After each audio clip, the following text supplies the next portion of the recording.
অনেকে কোরবানির পশুর চর্বি বিক্রি করেন। কোরবানির পশুর চর্বি বিক্রি করার বিধান কি? কোরবানির পশুর কোনো কিছুই আসলে আমরা হয় ভোগ করতে পারি, আর নাহলে কাউকে দান করতে পারি। আমি বিক্রি করে তার মুনাফা ভোগ করতে পারি না। এমনকি আমি কোরবানির পশুর গোশত যদি বিক্রি করতে চাই, গরিব চিন্তা করি যে আমি গরিব দুঃখীকে দান করে দিব, তো সেটাও শরিয়া নির্দেশিত নয়। কারণ আমরা জানি যে কোরবানি নয় শুধু, যে কোনো ইবাদত, আর্থিক ইবাদত যখন আমরা আল্লাহর উদ্দেশ্যে নিবেদন করি তখন সেটা আল্লাহর জন্য হয়ে যায়।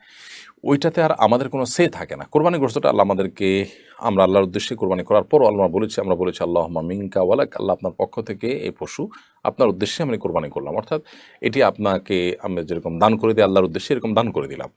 তো দানের জিনিস নিজে ভোগ করার সুযোগ থাকে না, কিন্তু এক্ষেত্রে আল্লাহ তাআলা আমাদেরকে খাওয়ার সুযোগ দিয়েছেন।